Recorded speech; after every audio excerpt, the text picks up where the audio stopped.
Le Kremlin augmente le budget de la défense de 30%. Le projet de loi budgétaire 2025 prévoit que les dépenses militaires représenteront près d'un tiers des dépenses fédérales.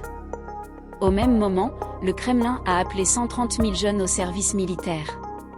Ce n'est sans doute pas une coïncidence de calendrier. Le jour où Vladimir Poutine a signé un décret sur la conscription d'automne, le gouvernement russe a dévoilé, pour son projet de loi budgétaire 2025, une hausse record des dépenses militaires. Le chef du Kremlin a, lundi 30 septembre, ordonné que plus de 130 000 Russes âgés de 18 à 30 ans soient envoyés au service militaire d'ici à la fin de l'année. Au même moment, le ministère des Finances a annoncé une envolée de 30% du budget de la défense. Le message est clair, plus de 2 ans et demi après le lancement de l'opération militaire spéciale du Kremlin en Ukraine, près de 2 mois après l'expansion des combats en Russie depuis l'incursion de l'armée ukrainienne dans la région de Koursk, le président et son gouvernement confirment leur détermination à poursuivre l'offensive, quels que soient les coûts humains et économiques.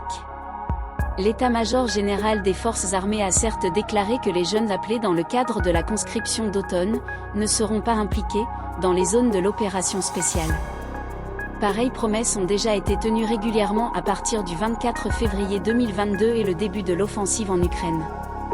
Mais, depuis, des familles ont raconté que leurs fils avaient été envoyés près du front. La conscription du printemps avait déjà convoqué 150 000 jeunes hommes.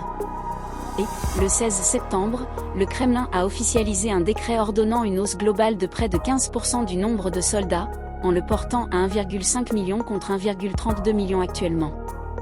Un actif sur 50 en Russie sera dès lors dans l'armée qui, d'après des médias russes, deviendrait la deuxième plus grande au monde après celle de la Chine.